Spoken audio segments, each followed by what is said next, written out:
किसी को बताना चाहते हो ना आप, अगर तो वहां बड़े हैं तो तुरंत उनके पास जाके आशीर्वाद लेते हो आप, या तो कोई गुरु है, आचार्य है, कोई बड़ा वरिष्ठ है। और अपना कोई भी पहचान वाला नहीं है तो थोड़ी देर के बाद कार्यक्रम खत्म होते ही फोन करके बताते हो, जिससे भी आपकी प्रीति है।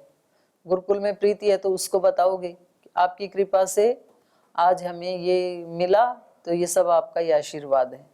या अपने माँ बाप को बताओगे, या अपने किसी भाई बहन को, अपने मित्र को, किसी को तो शेयर करना चाहता है ना व्यक्ति। ये नहीं होता कि आपको कोई बड़ी उपलब्धि हो गई और आप किसी को ना बताएं, ऐसा नहीं होता है। व्यक्ति अपनी प्रसन्नता को जरूर शेयर करना चाहता है, भले ही दुख को शेयर ना भी करे कोई।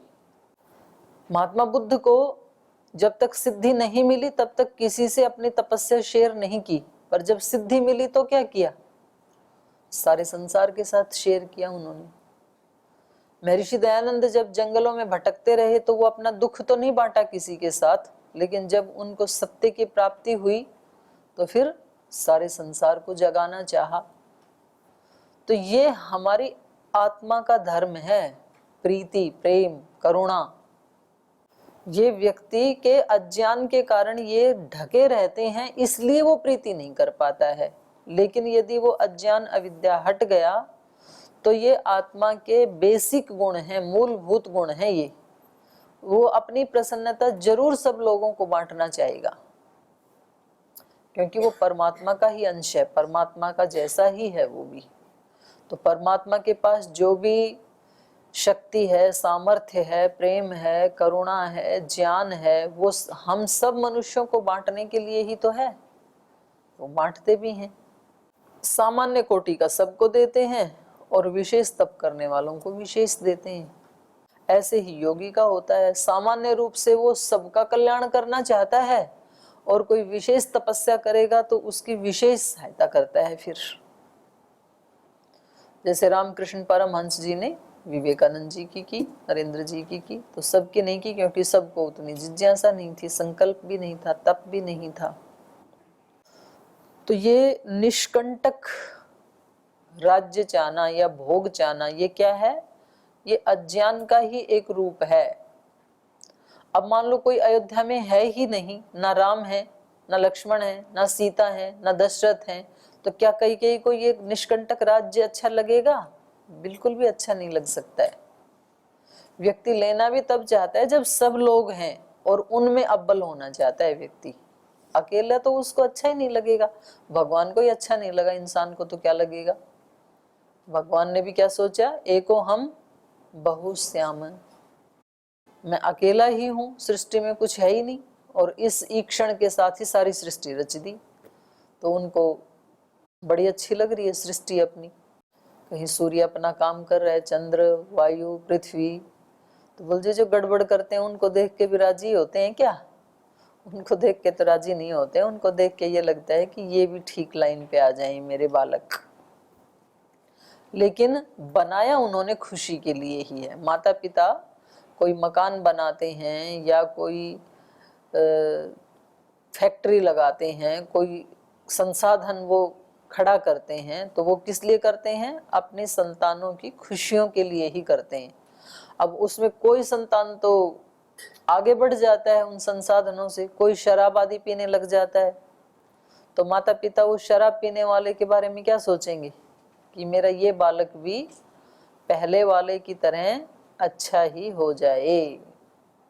ठीक है दिनेश जी, तो चलिए आगे चलते हैं। ये कह रही हैं, सकामा भव कैकेयी भुंक्षस्व राज्यम अकंटकम त्यक्त्वा राजानम एकाग्रा निरेशंसे दुष्टचारिणी। तो शोक में व्यक्ति कुछ भी बोलता है, तो ऐसे इनको इस समय ये शोक से युक्त हैं। विहाय माम गतो रामो भर्ता च स्वर्ग गतो मम विपथे सार्थहीनेव नाहम जीवितुमुत्सहे। इनको क्या लग रहा है कि श्री राम मुझे छोड़ करके वन में चले गए हैं। विहाय माम गत राम भर्ता च मम स्वर्गगत, और जो मेरे पति थे वो स्वर्ग चले गए हैं। तो वास्तव में है भी शोक का विषय किसी महिला के लिए, भाई पुत्र जंगल में चले गए, पुत्र वधु भी साथ चली गई, पति स्वर्ग चले गए, तो बचा ही नहीं ना कुछ भी उसके लिए। विपथे सार्थहीना इव, तो कह रही हैं मैं विपथ में, विपथ माने विपरीत पथ, विपरीत पथ माने दुर्गम पथ। जैसे मानो कहीं कोई ऐसा घनघोर जंगल का रास्ता हो और वहां पर अपने पास रथ ना हो, या रथ है तो सारथी ना हो, सारथी को कुछ हो जाए या गाड़ी खराब हो जाए, तो कैसा लगेगा व्यक्ति को कि भाई अब क्या करें इतने घनघोर जंगल में, और अब बिल्कुल बेबस लाचार हो गई। तो ऐसे इनको लग रहा है कि ये जो जीवन की यात्रा है, तो इस दुर्गम पथ में, क्योंकि अब आगे चलना बहुत कठिन हो गया। राम के बिना जीना ही कितना मुश्किल था, राम और सीता के बिना, और अब ऊपर से दशरथ भी छोड़ के चले गए। तो कम से कम दशरथ को डांट करके, उल्हाना दे के अपने मन का भार तो हल्का कर लिया करती थी कम से कम, कि आपके कारण मुझे ये दुख मिला। अब वो भी नहीं है, तो अब क्या करें।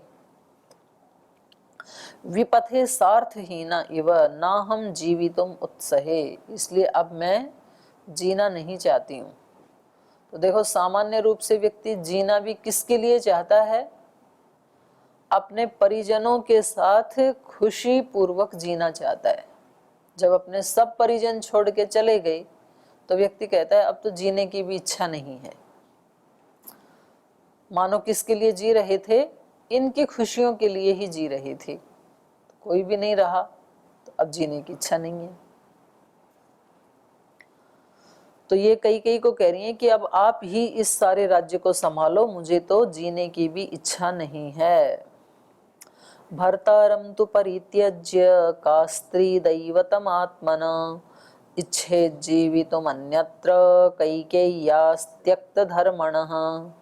कह रहे हैं संसार में ऐसी कौन पत्नी होगी जो अपने देवता के समान, आत्मना दैवतम, अपने देवता के समान पति को परित्यज्य छोड़ करके जीवितुम इच्छेत जीना चाहिए। अर्थात संसार की कोई भी पत्नी अपने देवता के समान पति को त्याग करके जीना नहीं चाहती है, और ये भी नहीं चाहती। तो कह रही है कैकेयी या अन्यत्र, कैकेयी को छोड़ के।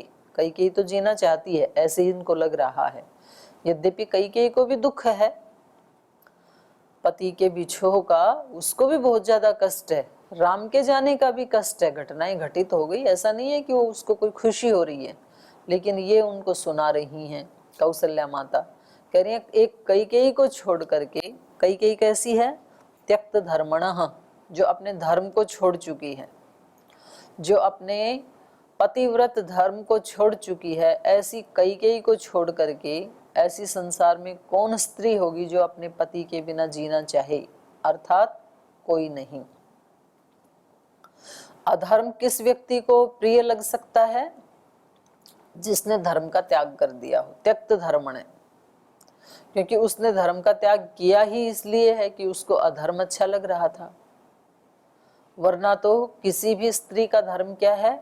अपने पति की आज्ञा का पालन करना, अपने पति को इतना कष्ट देना, ये किसी भी पतिव्रता स्त्री का धर्म नहीं है। भाई उनको 2 वरदान मांगने का तो वर मिला था ना, तो वरदान ऐसे मांगने चाहिए थे ना जिससे परिवार में किसी को कष्ट ना हो और पति को भी कष्ट ना हो। वरदान मांगने का तो हक था, लेकिन ऐसे वरदान मांगने का हक तो नहीं था ना कि जिससे सबकी हिंसा हो जाए। ऐसा क्यों हुआ? ऐसा हुआ त्यक्त धर्मण, अपने धर्म का परित्याग कर दिया। अगर ये ध्यान रहता, ये ख्याल रहता कि मेरा धर्म है अपने पति को खुश रखना, तो फिर कदापि ऐसा वरदान नहीं मांगती। तो इसलिए कैकेयी कह रही हैं त्यक्त धर्मण कैकेय्या अन्यत्र का स्त्री आत्मन दैवतम भर्तारम परित्यज्य जीवितुम इच्छेत। कौन जीना चाहेगी? कोई भी नहीं जीना चाहेगी।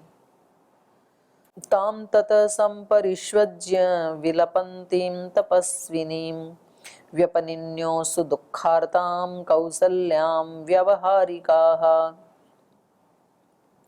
ततः ताम तपस्विनीं विलपन्तीं परिष्वज्य, तो तब और लोग भी आ गए। जब वो विलाप कर रही थी सुमित्रा और कौशल्या, तो द्वारपाल तो बाहर ही तो खड़े थे, तो सबको पता लग ही गया कि भी महाराजा दशरथ नहीं रहे। तो दूसरे लोग भी आ गए, और क्योंकि कौशल्या और सुमित्रा उनके शरीर को पकड़ के उससे चिपक करके ही रो रही हैं, तो दूसरे लोगों ने आकर के उनको संपरिष्वज्य, उससे अलग किया, उनके शरीर से अलग किया। उस तपस्विनी को, विलाप करती हुई कौशल्या को व्यपनिन्यो, अलग किया। सुदुखार्ताम, पकड़ करके उसको अलग किया। सुदुखार्ताम कौशल्याम, अत्यंत दुख से आर्तपरायण हुई हुई कौशल्या को व्यवहारिकाहा, जो कुशल मंत्री आदि थे वहां पर, उन्होंने कौशल्या को उनके शरीर से दूर किया, वहां से हटाया। तैलद्रोण्यां मथामात्यः संवेश्य जगति पतिं राज्यस्वरण्या यथादिष्टाश्चक्रो कर्माण्यनन्तरं न तु संस्करणं राज्यो विना पुत्रेण मन्त्रिणः सर्वज्ञः कर्तुमीशुस्ते ततो रक्षन्ति भूमिपम् गते तु शोकास्त्रिदिवं नराधिपे महीतलस्थासु नृपाङ्गनासु च निवृत्तचारः सहसा गतो रविः प्रवृत्तचारा रजनीषुपस्थिता।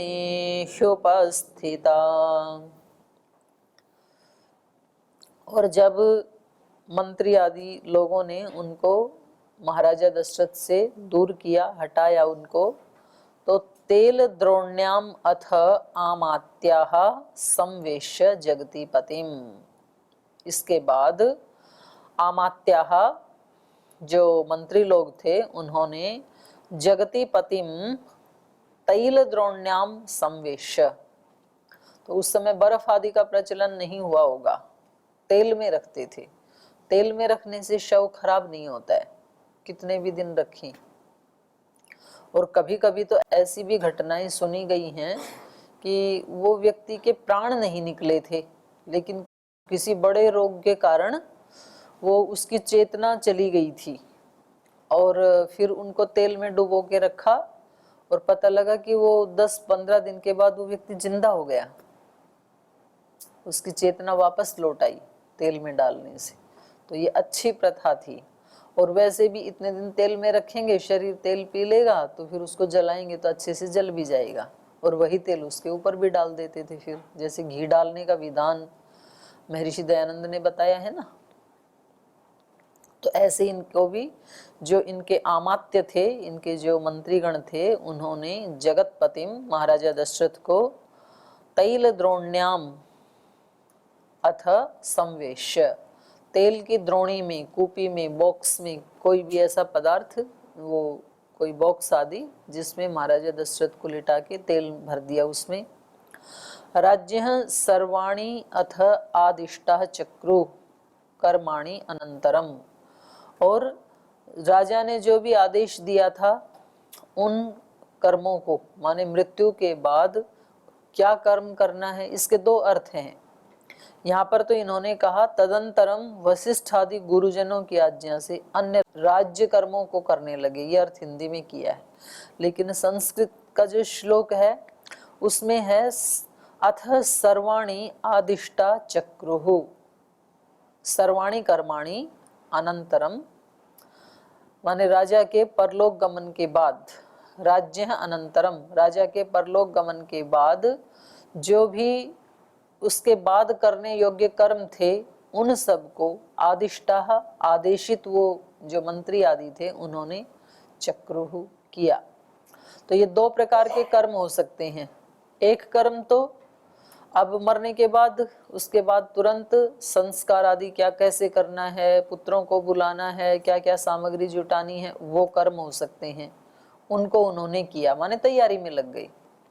और दूसरा राज्य आदिष्टा, राजा ने कहा हो कोई कार्य कि मैं मेरे जाने के बाद ऐसे कर लेना, तो उन कार्यों को उन्होंने वैसे ही किया, क्योंकि मरने वाले की इच्छा का ध्यान रखा जाता है। तो यहाँ श्लोक में बस इतना ही है कि राज्य सर्वाणि अथ आदिष्टा, राज्य आदिष्टा सर्वाणि कर्माणि अनंतरम चक्रुहु। जो भी राजा के द्वारा आदेशित थे या राजा के परलोक गमन के बाद उसके अनंतर करने वाले जो कर्म थे वो मंत्रियों ने किए। न तु संस्करणं राज्यों विना पुत्रेण मंत्रिणः सर्वज्ञः कर्तुमीशोस्ते ततो रक्षन्ति भूमिपम्। तो ये जो अगले श्लोक में जो वर्णन किया है, इससे तो ये लगता है कि पहले वाले श्लोक में उनके अंतिम संस्कार से संबंधित जो कर्म थे उन्हीं की ही चर्चा है, क्योंकि ये क्या कह रहे हैं, संस्करणम राज्य है, राजा का संस्कार तो विना पुत्रेण न कर्तुम ईशुः मंत्रेण। उन मंत्रियों ने ये सोचा कि भाई इनके पुत्रों के बिना अंतिम संस्कार तो नहीं करना चाहिए। मंत्रिण राज्य पुत्रेण विना संस्करणम न तो कर्तुम ईशुः, करने के इच्छुक नहीं थे वो। उन्होंने कहा कि भाई नहीं करना चाहिए हमें, क्योंकि वो कैसे हैं, सर्वज्ञः, सब जानने वाले हैं, अव्यावहारिक नहीं है उनके मंत्री, व्यावहारिक हैं। तो उनको लोक व्यवहार का पता है कि जब किसी व्यक्ति की मृत्यु होती है तो कम से कम उनकी संतानों को बुलाना चाहिए, ऐसे नहीं कि उनके आने से पहले उठा के उसका संस्कार करके आ जाएं। सर्वज्ञः ततः भूमिपम रक्षन्ति, इसलिए उन्होंने कहा भाई जब तक इनके पुत्र नहीं आए तब तक हम इनके शव का रक्षा करेंगे, तेल में डुबा के रखेंगे इसको। गते तु शोकस्त्रिदिवं नराधिपे महीतलस्थासु नृपांगनासु च। गते तु शोकः त्रिदिवम, और कह रहे हैं 3 दिन बीत जाने पर इस शोक के, नराधिपे राजा के चले जाने पर 3 दिन तक जब ये शोक चलता रहा, महीतलस्थासु नृपांगनासु च, तो ये जो नृपांगना है, नृपांगना माने नृप के अंगभूत अर्थात उनकी पत्नियां, ये महीतलः स्थासु, महीतल के ऊपर, धरती के ऊपर जो बैठी हुई हैं रानियां। और ये आज तक भी ये परिपाटी है, जब कोई व्यक्ति मर जाता है तो उनके जो संबंधी हैं वो जमीन पे ही बैठते हैं, चाहे कोई धनवान भी क्यों ना हो। किसी के पैर वैर में दर्द हो तो अलग बात है, कोई नहीं तो नीचे ही बैठने की परिपाटी है। ऐसा नहीं है कि उनसे मिलने आएंगे, वो भी सोफा पे बैठेंगे, कुर्सी पे बैठेंगे, और जिसके घर से व्यक्ति चला गया वो घर वाले भी सारी सोफा कुर्सी पे बैठे, ऐसी परिपाटी नहीं है। तो ये उस समय से भी चली आ रही है। तो महीतलः स्थासु नृपांगनासु च निवृत्तचार सहसा गतो रवि, और उसी समय माने 3 दिन के बाद ये सब रानियां जमीन पे बैठी हैं, और रवि भी, सूर्य भी निवृत्तचार, अपनी ड्यूटी पूरी करके, अपने आचार से निवृत्त होकर के, सहसा गत, अचानक अस्त हो गए, चले गए, मानो वो भी अपनी ड्यूटी करके चले गए। प्रवृत्तचारा रजनी ही उपस्थिता, और अब रजनी का आचरण, वृत्ति, व्यवहार शुरू होता है, तो इसलिए रजनी ही उपस्थिता, रजनी उपस्थित हो गई, रात्रि आ गई, दिन चला गया। अब क्योंकि इस राष्ट्र का कोई राजा नहीं है तो कैसा हो गया ये, अराजकता, एक शब्द का प्रयोग किया जाता है ना भाई, अराजकता फैली हुई है। अराजकता का मतलब जहां कोई राजा नहीं है। तो जहां कोई राजा नहीं होता है वहां पर हमेशा नेगेटिव शक्तियां बहुत ज्यादा प्रबल हो जाती हैं। वो अराजकता चाहे किसी देश की हो, वो अराजकता किसी घर की हो, वो अराजकता चाहे व्यक्ति के जीवन की हो। जहां कहीं किसी का राज नहीं है, कंट्रोल नहीं है, रीति नीति नहीं है, किसी का अनुशासन नहीं है, तो वहां बहुत बड़ी हानि होने की संभावना होती है। तो इसलिए कई बार हम सोच तो लेते हैं कि जी क्या पूरे दिन इनके अनुशासन में रहना पड़ता है, बड़ों के अनुशासन में, लेकिन यदि बड़ों का अनुशासन ना हो शास्त्र का अनुशासन ना हो, गुरुजनों का अनुशासन ना हो, तो इस व्यक्ति के अंदर कितना असुरत्व छिपा हुआ है और ये अपने कितनी हानि कर सकता है, ये कोई सोच भी नहीं सकता, कल्पना भी नहीं कर सकता। इसलिए पुलिस का अनुशासन समाज में बरकरार रखा जाता है। अगर पुलिस ना हो किसी समाज में, तो जो दुष्ट लोग हैं वो समाज में क्या क्या कुरीतियां, दुष्ट आचरण नहीं फैला देंगे, इसकी कल्पना भी नहीं कर सकते। अभी पुलिस के होते होते ही देखो बुरे लोग कितना बुरा बुरा सब फैलाते रहते हैं, और मानो पुलिस हो ही नहीं, किसी को डर ही ना हो, किसी का अनुशासन ही ना हो, तब क्या बने? तब तो अच्छे लोगों का जीना ही दुभर हो जाए। तो इसलिए अनुशासन बुरा नहीं है, अनुशासन हमारी जीवन की रक्षा के लिए आवश्यक है, बहुत अच्छा है। तो अब ये मंत्रणा कर रहे हैं मंत्रीगण कि भाई राज्य में तो कोई राजा रहा ही नहीं, तो किसके अनुशासन में अब ये चले कैसे? बिना राजा के अराजकता फैल जाएगी, किसी को भय नहीं है, राजा नहीं है तो ये बहुत अच्छा उपदेश इस सर्ग में है। राजा रहित राष्ट्र की दुर्दशा का वर्णन इसमें किया गया है। व्यतीतायां तु सर्वर्याम् आदित्यस्योदये ततः समेत्य राजकर्तारः सभां मीयुध विजातय मार्कण्डेयोऽथ मोद्गल्यो वामदेवश्च काश्यपः कात्यायनो गौतमश्च जाबालिश्च महायशः एते द्विजा सह आमात्ययी पृथग्वाचमुदीरयन् वसिष्ठमेवाभिमुखा श्रेष्ठं राजपुरोहितम्। व्यतीतायां तु सर्वर्याम, तो रात्रि बीत गई, रात्रि का समय था। रात्रि बीतने के बाद आदित्यस्य उदये, और आदित्य का उदय हो गया, सूर्योदय हो गया। इसके बाद तो तब सूर्योदय होने के बाद राजकर्तार समेत्य, सब जो राजपुरुष थे महल में रहने वाले, वो सब इकट्ठे होकर के सभाम ईयु, उन्होंने एक सभा का आयोजन किया। द्विजातय, सब ब्राह्मण लोग, सब गुरुजन, ये जो इनके यहाँ ऋषि थे इसमें मंत्रिमंडल में, वो सब इकट्ठे हुए और सब ने एक सभा की। फिर तो कौन कौन थे उस सभा में, उनके नाम गिनाए हैं नीचे। मार्कंडेय ऋषि, मौद्गल्य, वामदेव ऋषि, कश्यप ऋषि, कात्यायन, गौतम, जाबाली, ये सब महायशस्वी ऋषिगण उसमें एकत्रित हुए। एते द्विजा सह आमात्ययी, ये सारे द्विज, ये सारे ब्राह्मण लोग, ऋषि लोग और इनके आमात्य मंत्रीगण पृथक वाचम उदीरयन, ये सब अपनी अपनी अलग अलग बातें कह रहे थे। किसके सामने? वसिष्ठम एवं अभिमुखा, क्योंकि वशिष्ठ इनके कुल गुरु हैं और सबसे बड़े भी हैं, वो वयोवृद्ध भी हैं, ज्ञान वृद्ध भी हैं।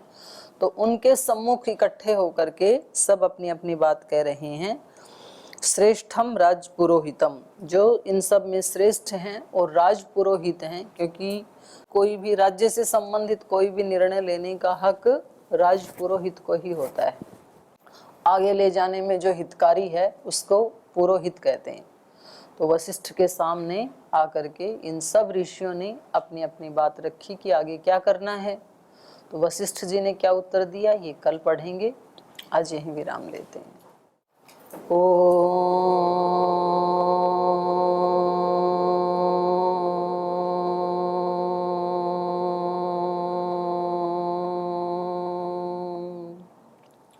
शांति शांति शांति।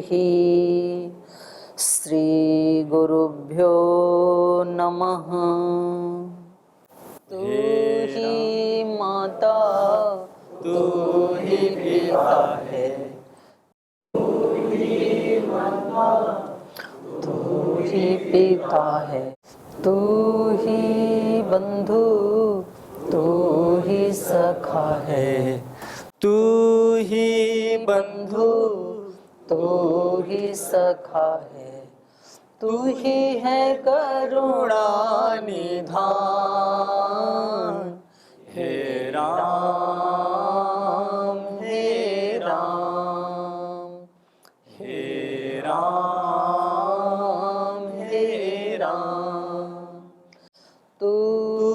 अंतर्यामी सबका स्वामी, तू अंतर्यामी सबका स्वामी। तेरे चरणों में कोटि प्रणाम, हे राम हे राम, हे राम हे राम। तू ही दुख त्राता विश्व विधाता, तू ही दुख त्राता विश्व विधाता। तेरे शरण में है विश्राम, हे राम हे राम, हे राम हे राम। तू ही माता, तू ही पिता है, तू ही बंधु, तू ही सखा है, तू ही है करुणा निधान। हे राम